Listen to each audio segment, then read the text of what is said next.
बीडमध्ये कोणाच्या वरदहस्तानं पिस्तुलाचे परवाने दिले जात आहेत। 88 एकराच्या सातबाऱ्यावर मुंडे कराडची नावं आहेत असा घणाघात अंजली दमानिया यांनी केलेला आहे। वाल्मिक कराड आणि धनंजय मुंडेंवर दमानिया यांनी निशाणा साधलाय।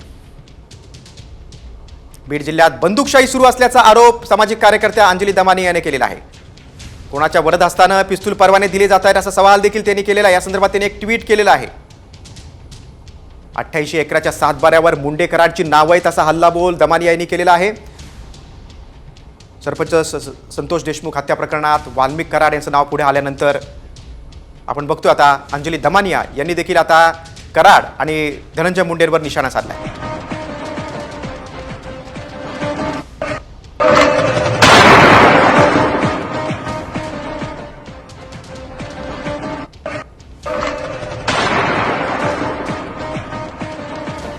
बघा, अंजली दमानिया हा व्हिडिओ ट्विट करत सवाल केलेला आहे।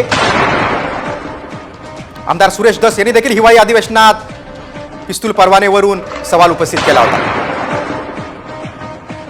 आणि आता आपण बघतो की अंजली दमानिया यांनी देखील हा सवाल केलाय।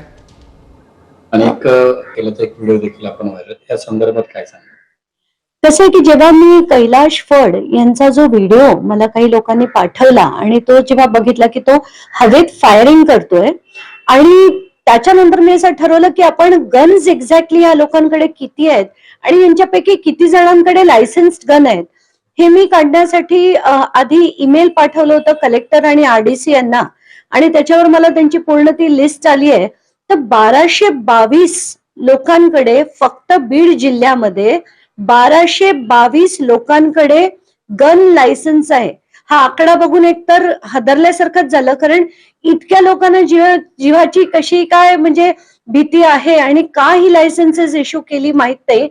पण महत्वाचा मुद्दा असा की त्याच्यात वाल्मिक कराडचं त्याच्या नावापुढे डिॲक्टिव्हेटेड असं दाखवलं जातंय। त्या डिॲक्टिव्हेटेडचा त्याचा अर्थ काय ते मला नाही माहिती, पण हा कैलाश फड नावाचा जो व्यक्ती